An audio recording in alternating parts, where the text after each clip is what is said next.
The next day opened a new scene at Longbourn. Mr. Collins made his declaration in form, having resolved to do it without loss of time, as his leave of absence extended only to the following Saturday, and having no feelings of diffidence to make it distressing to himself, even at the moment. He set about it in a very orderly manner, with all the observances which he supposed a regular part of the business. On finding Mrs. Bennet, Elizabeth, and one of the younger girls together soon after breakfast, he addressed the mother in these words. "May I hope, madam, for your interest with your fair daughter Elizabeth, when I solicit for the honour of a private audience with her in the course of this morning?" Before Elizabeth had time for anything but a blush of surprise, Mrs. Bennet instantly answered. "Oh dear, yes, certainly. I am sure Lizzie will be very happy. I am sure she can have no objection. Come, Kitty, I want you upstairs." And gathering her work together, she was hastening away when Elizabeth called out, "Dear ma'am, do not go. I beg you will not go. Mr. Collins must excuse me. He can have nothing to say to me that anybody need not hear. I am going away myself."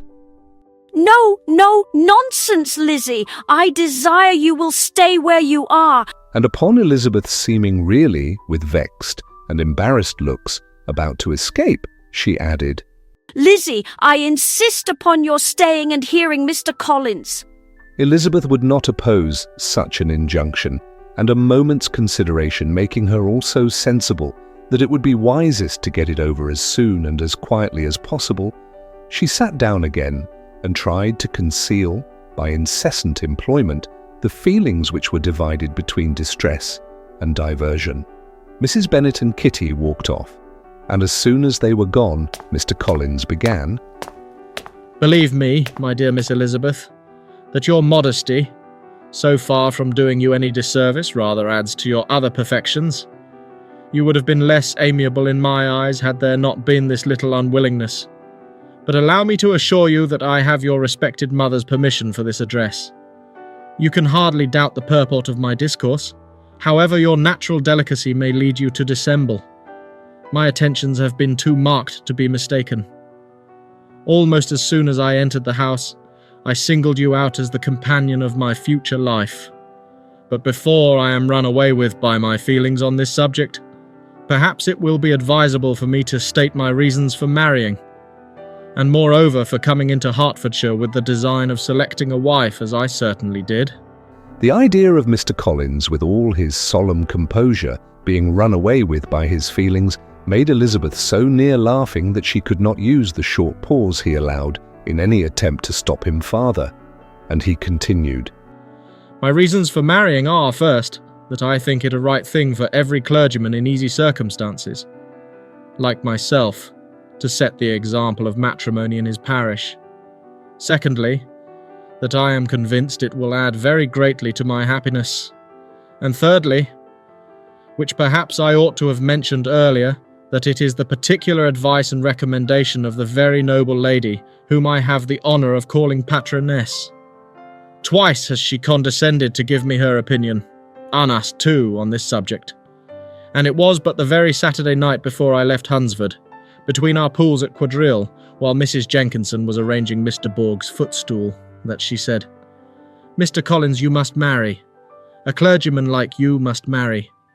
Choose properly. Choose a gentlewoman for my sake, and for your own.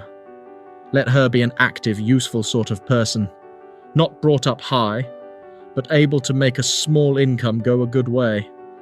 This is my advice. Find such a woman as soon as you can.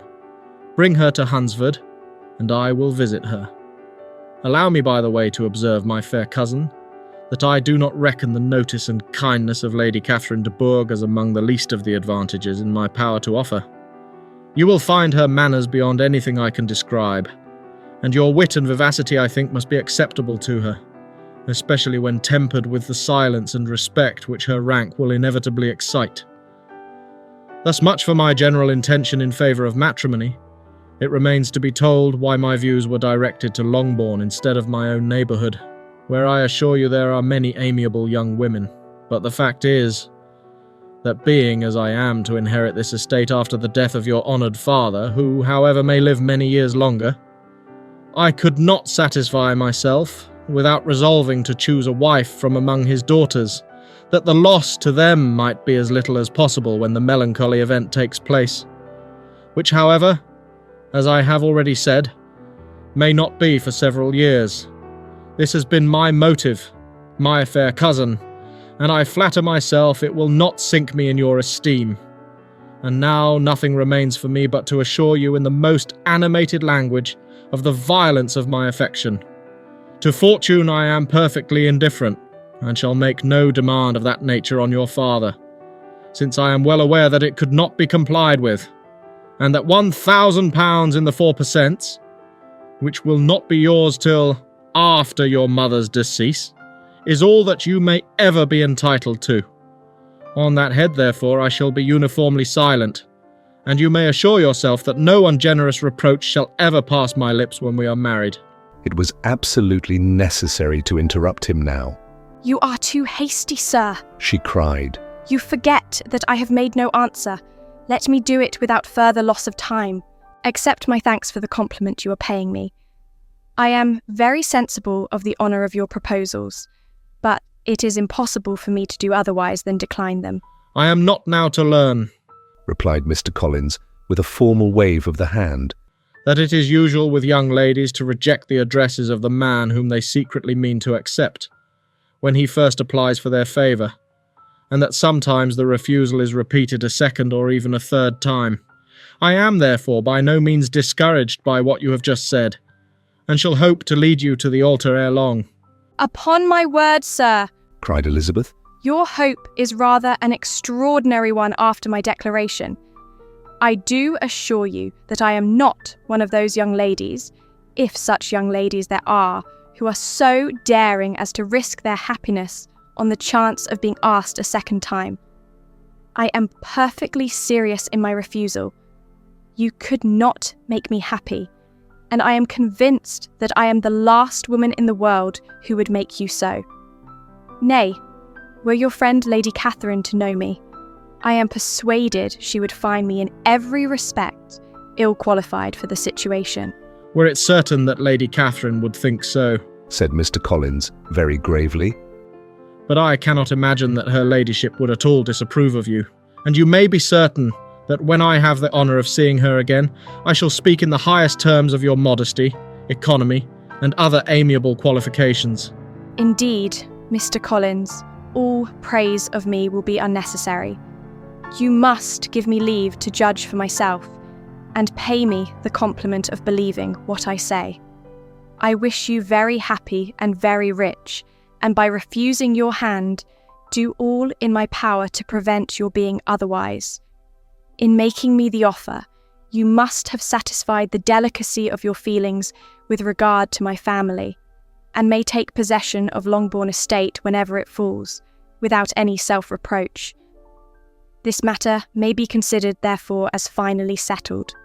And rising as she thus spoke, she would have quitted the room, had not Mr. Collins thus addressed her. When I do myself the honour of speaking to you next on the subject, I shall hope to receive a more favourable answer than you have now given me, though I am far from accusing you of cruelty at present, because I know it to be the established custom of your sex to reject a man on the first application, and perhaps you have even now said as much to encourage my suit as would be consistent with the true delicacy of the female character. Really, Mr. Collins, cried Elizabeth with some warmth, you puzzle me exceedingly.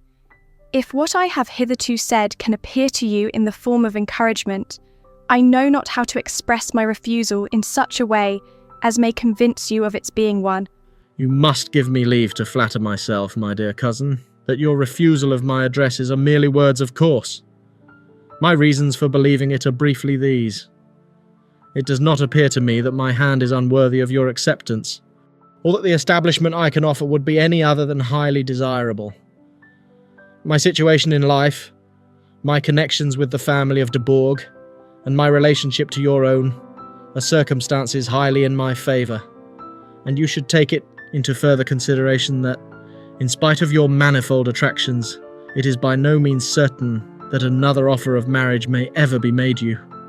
Your portion is unhappily so small that it will in all likelihood undo the effects of your loveliness and amiable qualifications.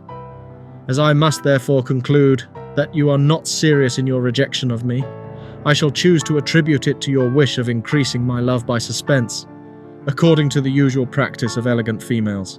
I do assure you, sir, that I have no pretensions whatever to that kind of elegance which consists in tormenting a respectable man.